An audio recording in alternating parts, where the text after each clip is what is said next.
నమస్తే, welcome back to IT media. నేను మీ ఝాన్సీ. నరాల బలహీనత అనేది ఈ రోజుల్లో చిన్న వయసు నుండి మొదలైపోతుంది అని చెప్తూ ఉంటారు. చాలా చిన్న ఏజ్ నుంచి కూడా నరాల్లో పటుత్వం లేకపోవడం, స్ట్రాంగ్గా అనిపించకపోవడం, వీక్నెస్ ఎక్కువగా ఉండడం, ఇవన్నీ ఫేస్ చేస్తూ ఉంటారు. అసలు ఈ నరాల బలహీనత అనేది ఏంటి, ఎందుకు వస్తుంది, ఎవరిలో వచ్చే ఛాన్సెస్ ఉంది, ఈ విషయాలు తెలుసుకుందాం. ప్రస్తుతం మనతో జనరల్ ఫిజిషియన్ డాక్టర్ రామకృష్ణ గారు ఉన్నారు. నమస్తే అండి. సార్, నరాల బలహీనత అనేది పర్టికులర్గా వీళ్ళకే వస్తుంది, ఈ ఏజ్ గ్రూప్ వాళ్ళకి వస్తుంది, లేదా షుగర్ పేషెంట్స్లో వస్తుంది, అలాంటి పర్టికులారిటీ ఉందా, లేదంటే చిన్నపిల్లల్లో కూడా వచ్చే అవకాశం ఉంటుందా? నరాల బలహీనత అనేది చాలా వేగ్ టర్మ్. సో నరాల బలహీనత చాలాసార్లు ఆ పదాన్ని జెన్యున్గా నర్వ్స్లో ప్రాబ్లం ఏం లేని వాళ్ళకి వాడుతూ ఉంటారు. అయ్యయ్యో. సో నిజంగా నర్వ్స్లో ప్రాబ్లం ఉన్న వాళ్ళకి దాన్ని న్యూరోపతి, దాన్ని పెరిఫరల్ న్యూరోపతి అంటాం, లేకపోతే ప్లెక్సోపతి అంటాం. పైన అంటే ఇప్పుడు నరాలని మనం ఒక ఇంట్లో వైరింగ్తో పోల్చుకుందాం. సో ఒక బల్బు దగ్గరకు వచ్చే వైరు, చివరి ఉంచే వైర్, మెయిన్ లైన్ దగ్గర ఉండే వైర్లు పెద్ద వైర్లు ఉంటాయి. సో వైర్ ఎట్లయితే పైన ప్లాస్టిక్ లోన కాపర్ ఉంటుందో అట్లనే నర్వ్స్కి అయినా తొడుగు ఉంటుంది, లోపల నర్వ్ ఉంటుంది. సో పైన తొడుగు పోతే దాన్ని మైలిన్ షీత్ అంటాం దాన్ని. అది పాడైతే కొన్ని రకాల జబ్బులు ఉంటాయి. లోపల యాక్సాన్ అంటాం, అది అది అది పాడైతే కొన్ని రకాల జబ్బులు ఉంటాయి. కానీ జెన్యున్గా నరువు పాడై జబ్బులు వచ్చేవి కండిషన్స్ కంటే కూడా అసలు నరాల్లో ఎటువంటి జబ్బు లేకుండా ఒక బలహీనతకు లోనయ్యే జబ్బులు ఎక్కువ. దీన్ని ఎక్కువగా ఫైబ్రోమయాలజీ అని ఒక కండిషన్ ఉంటుందండి. అంటే ఎస్పెషల్లీ ఆడాళ్ళకి మెనోపాజ్ టైంలో కానీ ఎవరైతే మానసికంగా కష్టపడి శారీరకంగా సుఖపడతారో వాళ్ళకి ఎక్కువ వస్తాయి. సో నిద్రలేమునడం వల్ల, లేకపోతే ఒక రకమైన ఆందోళనకి గురైనప్పుడు బలహీనత వస్తుంది. సో దాంట్లో మేనిఫెస్టేషన్స్ ఎలా ఉంటాయి, కొన్నిసార్లు అప్పుడప్పుడు తలనొప్పి వస్తుంది, మెన్నొప్పి వస్తుంది, నడువు నొప్పి వస్తుంది, నీరసం వస్తుంది, కాళ్ళు తిమ్ముర్లు ఉంటాయి, చిరాకులు పరాకులు ఉంటాయి. ఇంకొంతమందికి ఏ పని చేయబుద్ధి కాదు, నిస్సత్తువుగా అనిపిస్తూ ఉంటుంది. ఇంకొంతమందికి కడుపులో పేగుల మీద ఆ భారం పడి మాటకి మోషన్కి వెళ్ళాలనిపిస్తుంది, తిన్న వెంటనే మోషన్కి వెళ్ళాలనిపిస్తుంది. ఒకసారి మోషన్కి వెళ్ళిన తర్వాత కడుపు నొప్పి తగ్గినట్టు అనిపిస్తుంది, లేదంటే కడుపు నొప్పి వస్తూ ఉంటుంది. ఒక సంతోషం అంటూ ఉండదు లోపల నుంచి. సో దీన్ని ఎక్కువ మంది నరాల బలహీనత అంటారు ఒక రకమైన. సో ఈ ఫైబ్రోమయాలజియా అనే కండిషన్ మనం తీసుకుంటే దాన్ని తలలో వస్తే మైగ్రేన్ అంటాం, బాడీలో వస్తే ఫైబ్రోమయాలజియా అంటాం, కడుపులో వస్తే ఐవిఎస్ అని అంటాం, ఇరిటబుల్ బౌల్ సిండ్రోమ్ అంటాం. సో ఈ జబ్బులన్నీ ఏది తీసుకున్నా మూల కారణం ఒకటే, శారీరక కష్టం లేకపోవడం, మానసిక సుఖం లేకపోవడం. మనుషులు అందరూ మానసికంగా కష్టపడి శారీరకంగా సుఖపడతారు, దాని మూలన వచ్చే జబ్బులు ఇవన్నీ. సో పూర్వం ఒక 40 సంవత్సరాల క్రితం తీసుకుంటే మనిషి ప్రతి ఊర్లో, చాలా ఊర్లో రాత్రి 7:30కి టీవీలు కూడా ఉండే కాదు, 7-7:30కే పడుకునేవారు. పొద్దున్న 4కి లేచేవారు. పొద్దున్న 4కి లేచి రోజంతా కష్టపడేవారు, సంతోషంగా 3 పూటలు తినేవారు, కడుపు నిండా తినేవారు. సో అటువంటి లైఫ్ స్టైల్ ఇప్పుడు లేదు. రాత్రి 12 అయితేనే కానీ నిద్రపోవడం, ఈ మన స్క్రీన్కి అలా పోవడం వల్ల నిద్ర సరిగ్గా ఉండదు. 2 జాబ్ టెన్షను, రకరకాల ఒత్తిడులు, ఇంటర్పర్సనల్ రిలేషన్షిప్ సరిగ్గా లేకపోవడం వల్ల, ఇవన్నీ కారణాల వల్ల మంచి క్వాలిటీ స్లీప్ అంటే రోజుకి 7-8 గంటలు గాఢ నిద్ర చాలామందికి ఉండట్లేదు. సరే గాఢ నిద్ర లేదు, పగలేదన్నా కష్టపడుతున్నారా అంటే లేదు. మనల్ని భూమి మీదకి దేవుడు ఎందుకు పంపించాడు, మన ఆహారాన్ని మనం సంపాదించుకుని తినమని పంపించాడు. సో ప్రతి జీవి, చిన్న పురుగు కాడి నుంచి పెద్ద ఏనుగు వరకు దాని ఆహారాన్ని సంపాదించుకుని తినాలి. కానీ మనందరం కూర్చొని తింటున్నాం. మనం కోళ్ళ పొరలో కోళ్ళు, గేదెల పొరలో గేదెలు కూర్చుని తింటున్నాయి. అందుకే ఇటువంటి జబ్బులు వస్తూ ఉంటాయి.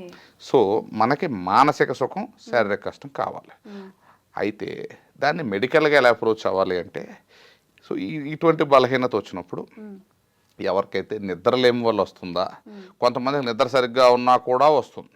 సో అలా డిఫరెన్షియేట్ చేసుకుని దానికి తగ్గట్టుగా కౌన్సిలింగ్, ఫిజియోథెరపీ అండ్ మెడికేషన్ పెడితే చాలా వరకు తగ్గుతుంది. రెండోది జెన్యున్గా వచ్చే నరాల జబ్బులు, దాన్ని న్యూరోపతి అంటాం. దానికి కారణాలు చాలా ఉంటాయి. ఒకటి జెనెటిక్గా వచ్చే ప్రాబ్లమ్స్ కొన్ని ఉంటాయి, 2 డయాబెటీస్ ఉంటుంది, 3 విటమిన్ B12 డెఫిషియన్సీ ఉంటుంది, 4 ఇతరత్ర న్యూట్రిషనల్ ఫ్యాక్టర్స్ చాలా ఉంటాయి. ఈ ఫ్యాక్టర్స్ వల్ల కూడా వస్తాయి. సో కారణాలు అనేక ఉంటాయి. కొన్ని రకాల క్యాన్సర్లో న్యూరోపతీస్ వస్తాయి. సో ఆ పరిస్థితి బట్టి పేషెంట్ ప్రజెంట్ చేసే సిమ్టమ్స్ని బట్టి మనం చూసుకుని దాన్ని తగ్గట్టుగా టెస్టులు చేయించి కనిపెట్టవచ్చు. కానీ ఈ న్యూరోపతిలో చాలా జబ్బులకి మంచి మందులు ఉండవు, కొన్ని జబ్బులకే ఉంటాయి. ఈ మధ్యన మనం చూసాం గులెన్బెర్రీ సిండ్రోమ్ అని పూనాలో వచ్చింది.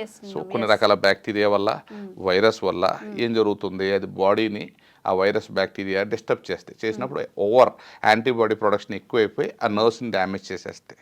సో దాని మూలాన వచ్చింది. సో కొన్ని జబ్బులకి అంటే వచ్చే కారణం బట్టి దాని ట్రీట్మెంట్ ఉంటుంటుంది. డెఫినెట్గా మనం ఒకటి మాట్లాడుకుంటే ఈ ఓల్డ్ ఏజ్ వయసు పెరిగే కొద్దీ ఎలా అయితే చెట్టు కొమ్మలు వాడిపోతూ ఉంటాయో అట్లాగే వయసు పెరిగే కొద్దీ నరాలు ఎండిపోతూ ఉంటాయి. దాని మూలాన పెద్ద వయసులో చాలామందికి తిమ్మిర్లు, కాళ్ళు మంటలు ఇలాంటివన్నీ వస్తుంటాయి. డయాబెటీస్, బీపీ ఇటువంటి ప్రాబ్లమ్స్ ఉంటే అది ఇంకా అగ్రవేట్ అవుతుంది, ఫాస్ట్గా వస్తుంది. ఎందుకు అంటే ఆ నరాలకి సప్లై చేసే రక్తనాళాలు ఏదైతే ఉంటాయో అవి మూసుకుపోతాయి. సో బ్లడ్ సప్లై సరిగ్గా అవ్వడం వల్ల నరాలు చచ్చిపోతాయి త్వరగా. సో ఇది జెన్యున్గా వచ్చే నరాల జబ్బులు. కానీ మనం అనుకునే నరాల బలహీనత ఫంక్షనల్ డిజార్డర్, మనం చేతిలో తెచ్చుకున్న ప్రాబ్లం. ఓకే సార్, నిజంగా షుగర్ పేషెంట్స్లో ఎక్కువ డ్యామేజ్ అనేది నర్వ్స్ మీదే జరుగుతుంది అంటారు కదా? అట్లా అని లేదండి. మనం ఏంటంటే మన కంటికి కనిపించే ప్రాబ్లం కొన్ని ఉంటాయి, కంటికి కనిపించినవి చాలా ఉంటాయి. సో కంటికి కనిపించే ప్రాబ్లం ఒకటి వచ్చినప్పుడు కనిపించిన ప్రాబ్లమ్స్ ఇంకా 2-3 ఉంటాయి, అవన్నీ కూడా ఆలోచించాలి. ఫర్ ఎగ్జాంపుల్ షుగర్ పేషెంట్కి ఈ నరాల దెబ్బతినడం వల్ల ఈ నొప్పి స్పర్శ తగ్గిపోతుంది. దాంతోపాటు ఏమవుతుంది, రక్తనాళాలన్నీ పూడుకుపోతాయి. పూడుకుపోయినప్పుడు గుండె నుంచి బాగా చిట్ట చివరిగా ఉండే ప్రాంతం ఏదైతే ఉంటుందో అక్కడికి రక్తం ప్రసరణ సరిగ్గా జరగదు. దాని మూలానే కాళ్ళు వేళ్ళకి పుండ్లు అయినప్పుడు త్వరగా తగ్గకుండా అలా కుళ్ళిపోయి కాళ్ళు తీసే పరిస్థితి వస్తుంది.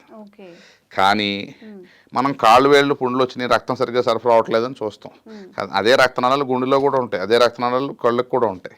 సో అక్కడ కూడా రక్తం సరఫరా సరిగ్గా జరగట్లేదు, సో గుండె జబ్బు వచ్చే అవకాశాలు ఎక్కువ అని ఆలోచించాలి. సో ఎవరికైతే కాళ్ళలో పుండ్లు వచ్చి త్వరగా తగ్గకుండా ఉంటాయో వాళ్ళందరూ హార్ట్ పేషెంట్లే అంటిల్ ప్రూవ్డ్ అదర్వైజ్ అని మనం వెంటనే గుండె పరీక్ష చేయించాలి, యాంజియోగ్రామ్ చేయించాలి. అలా ఆలోచించకుండా ఒకటి కలిపితే 2 అన్నట్టు దీనికి జబ్బు వచ్చింది దీనికి మందు ఇచ్చానంటే కుదరదు. సో ఇలా ఆలోచించాలి. కంటికి కనిపించిన జబ్బులు ఉన్నాయి. సో అన్ని పార్ట్స్ని ఎఫెక్ట్ చేస్తుంది. తల నుంచి పాదం దాకా అది ఎఫెక్ట్ చేయని పార్ట్ అంటూ ఏముండదు, ప్రతి పార్ట్. ఎందుకంటే కామన్ డినామినేటర్ ఏంటి అన్నిటికీ, రక్త ప్రసరణ తగ్గిపోవడం. ఒకటి షుగర్ ఎక్కువ అవడం వల్ల అడ్వాన్స్డ్ గ్లైకేషన్ అండ్ ప్రొడక్షన్ ఒకటి ఉంటుంది. ఆ ప్రొడక్షన్ వల్ల ఆ టాక్సిన్స్ వల్ల డ్యామేజ్ అయ్యే కొంత ఉంటే ఎక్కువ ఈ రక్త ప్రసరణ సరిగ్గా తగ్గిపోవడం వల్ల ప్రతి పార్ట్ డ్యామేజ్ అవుతుంది. కిడ్నీ అట్లాగనే పాడవుతుంది, ఈ రక్తనాళాలు మూసిపోవడం, కాళ్ళు వేళ్ళు డ్యామేజ్ అయితే హార్ట్ అటాక్ వచ్చేది దాని గురించే. కళ్ళలో రక్తనాళాలు దెబ్బతినేది అదే. ఎప్పుడైతే కంట్లో రక్తనాళాలకి ముసుగుపోతాయో, బ్లడ్ సప్లై సరిగ్గా జరగదో, అప్పుడు చిన్న చిన్న కొత్త రక్తనాళాలన్నీ చిగురించి వచ్చేస్తాయి. దాన్ని డయాబెటిక్ రెటినోపతి అంటాం. సో దానికి మళ్ళీ లేజర్ చేస్తూ ఉంటారు, కొన్నిసార్లు బయాలజిక్ ఇంజెక్షన్స్ ఇస్తూ ఉంటారు. సో మూల కారణం ఏంటి అంటే బ్లడ్ సర్క్యులేషన్ చిన్న చిన్న రక్తనాళాల్లో జరగకపోవడం. అదెందుకు జరగట్లేదు, పొరలు కట్టేయడం వల్ల. అదెందుకు పొరలు కడుతుంది, షుగర్ కంట్రోల్ ఉండకపోవడం వల్ల, ఇన్సులిన్ లెవెల్ ఎక్కువ ఉండడం వల్ల ఆ సెల్ ప్రొలిఫరేషన్ జరిగి మూసుకుపోతున్నాయి. సో రక్తనాళాలన్నీ మూసుకుపోతాయి.